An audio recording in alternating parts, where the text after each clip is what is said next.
Despite the imminent return of Thomas Partey, Arsenal are still looking to bolster their central midfield, but with a loan move for Arthur Melo stalling in the past few days, has Edu Gaspar held a secret meeting with the Juventus board? Also, which club has made an offer for Pierre-Emerick Aubameyang? And why has the FA opened an investigation regarding an Arsenal player?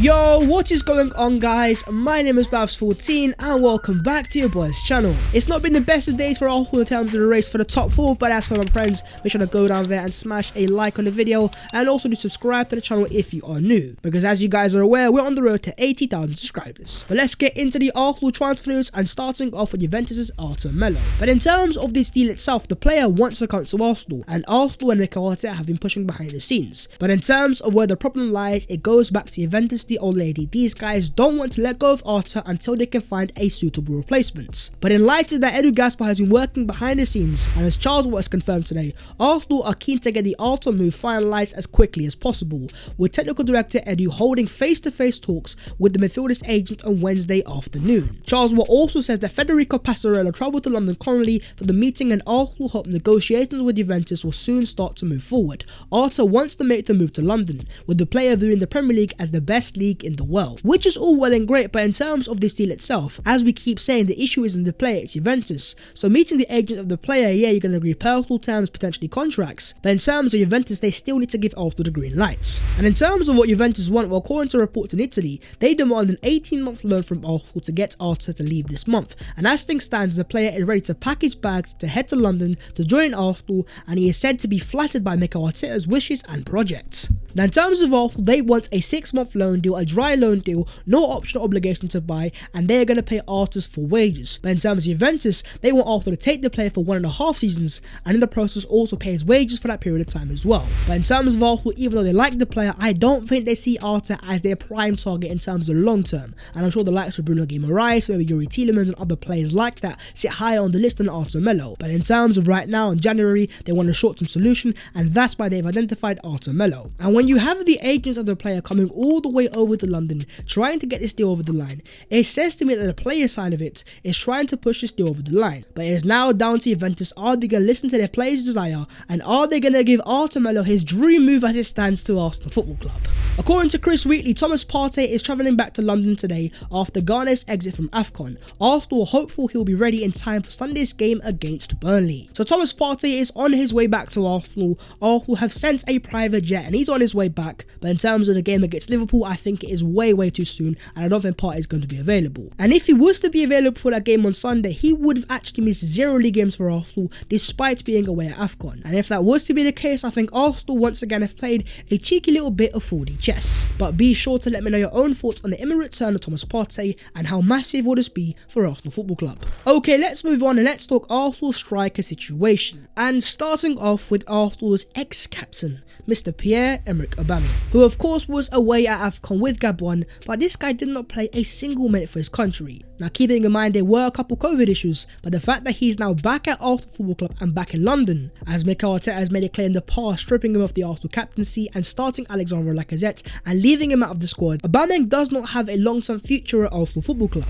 And so with that kept in mind, according to James Bench, he says that Arsenal have received an offer for Pierre-Emerick Aubameyang from El Nasser, with the offer being a loan for the rest of the season with the obligation to buy for around £7 million, but Arsenal are yet to respond to the offer. And this was also confirmed by The Athletic, who said the Saudi Arabian club Al Nassr have offered to take Arsenal's Pierre-Emerick Aubameyang on loan. But Aubameyang right now is undergoing medical examinations at Arsenal following his return from the African Cup of Nations. So a confirmed offer has arrived for the ex-Arsenal captain, but what is most important here first and foremost is the health of the player. Is he alright? Is he fit? Is he available? But secondly, if that is to be the case, in terms of Arsenal, £7 million are they going to accept? But in terms of any Aubameyang transfer, the issue has always been wages. No club wants to sign a player that is earning £350,000 a week. But in terms of the Saudis, as you guys can see with Newcastle, these guys have money to spend. So in terms of Aubameyang, I'm sure these guys can also pay this guy's wages. And so with that being the case, and Arsenal not having many other offers on the table, I can't lie to you guys, I do have an inclined feeling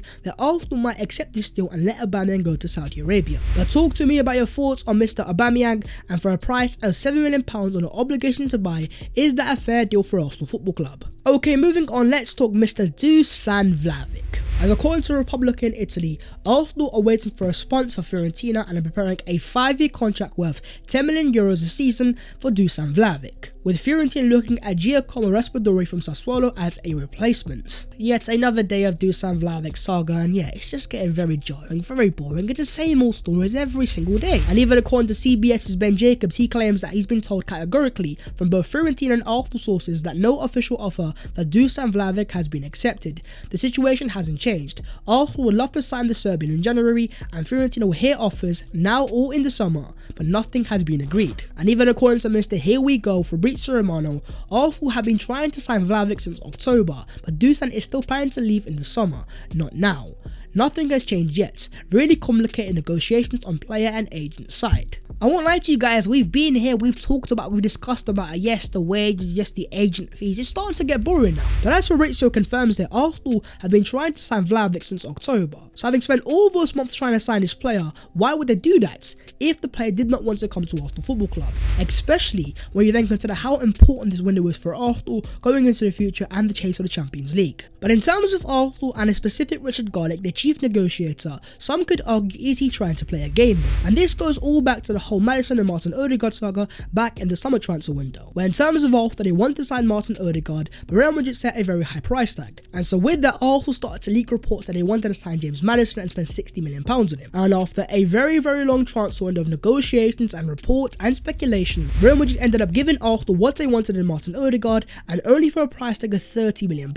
In the process of one window and speculation, Arsenal were able to essentially half the price tag of Martin Odegaard. But unlike in that transfer race, in this transfer the issue is in the clubs. And I fully believe that Arsenal are playing a game behind the scenes with the agents of the player. And what they're saying is who's going to flinch first. Maybe Fiorentina might push this player out the door because they want the money now. Maybe Dusan Vlahovic goes, you know what, I want to go to Arsenal Football Club, I don't want to stay here, let's get this deal done. Or maybe Arsenal Football Club go, you know what, we've waited, here's the agent fees, give us the player, here's the money, and let's get this transfer over the line. Once again, my friends, I know that a lot of you guys, likewise with your boy, are getting very bored of this transfer saga, but I guess we're going to have to wait and see. Talking about strikers, according to Diario Sport in Spain, Real Sociedad are not interested in listening to offers for Alexander Isak. If Arsenal want to sign the player this month, they need to pay his €90 million release clause. Now in terms of the player, yes, your boy does like a lot of aspects in Alexander Isak, but in terms of the price tag there of €90 million, no, we are not doing this. But with the whole Vlahovic saga dragging out,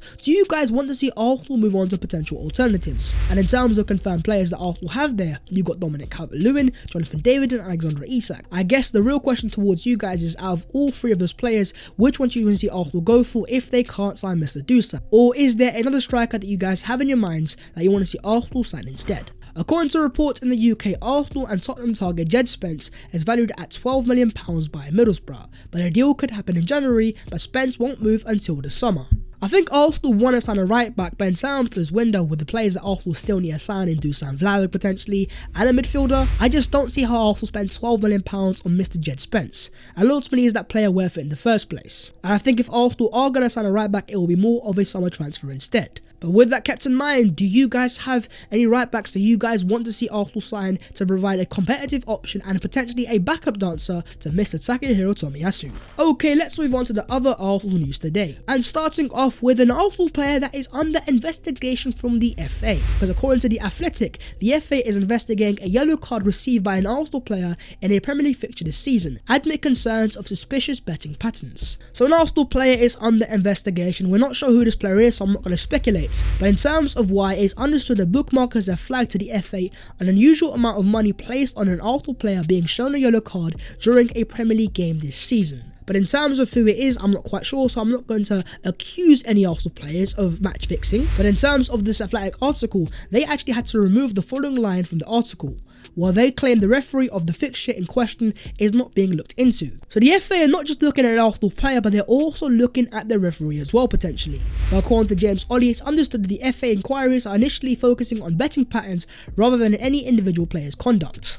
In terms of players getting yellow cards on purpose and telling people to bet on them, this has happened in the past. I think this actually happened to a certain Kieran Trippier, who was then banned for an entire year when he was found guilty. And so with that kept in mind, if an Arsenal player is to be found guilty, let's just say things can get very interesting behind the scenes. And I'm sure in terms of Amazon Prime, these guys are licking their lips as we speak. Moving on to Arsenal's race for the top 4, there has been a massive day in terms of results. First, you had Man United beat Brentford 3-1, and then you had Nando's FC aka Tottenham beat Leicester City 3-2 with 2 goals in the 95th and 97th minutes. In a game where Leicester City were a matter of 12 seconds of normal time away from seeing out a win, somehow and some way Brendan Rodgers' side not only drew the game, they found a way to lose the game. And now what that means for the top 4 races, the Arsenal have dropped down to 6th place, with Tottenham going above Arsenal by 1 point and also having 1 game in hand. Even though Arsenal didn't play today, after watching those 2 Spurs goals go in, it almost felt like an Arsenal loss. But despite of Arsenal dropping down position, my friends, the top 4 race is far from over. We are only just halfway through the season,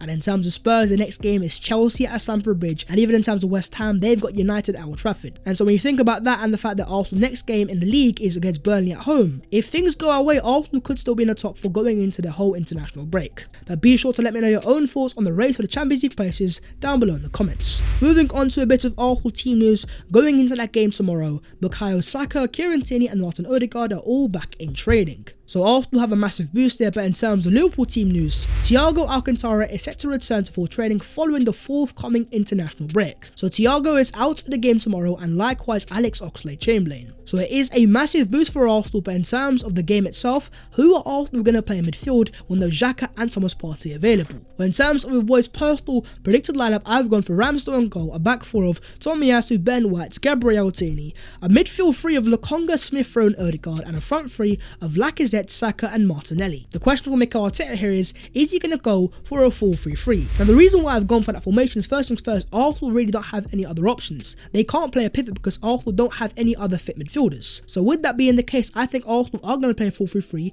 and you're going to see Smith Rowe and Odegaard playing as 8s. And even in terms of the last game, the reason why Arsenal had so much success even with 10 men is because Arsenal moved into a 5-3-1 formation. So with that kept in mind, Arsenal were playing a midfield 3, and in terms of myself, I fully expect that to be the case tomorrow as well. But talk to me about yourselves and your own personal Arsenal predicted lineups. But in terms of the Arsenal manager, with defiant words, he says, "We will defend our club with teeth and nails. We are not going to let anybody damage our name or try to lie about things that haven't occurred. We will make mistakes, we will put our hands up, but we will defend our club in a really strong way." And Arteta also says, "We have an opportunity to get into the final with our people in our stadium. We are very excited to play the game." I am also very nervous and excited at the same time. I'm going to the game, I'm looking forward to it, and yes, while it's not going to be easy because Liverpool are a very good team, it is at the carpet under the light with the fans there. Hopefully it will be a terrific atmosphere, and hopefully, fingers crossed, Arsenal can progress to the Carabao Cup final. But what are your own thoughts going into this gargantuan semi-final,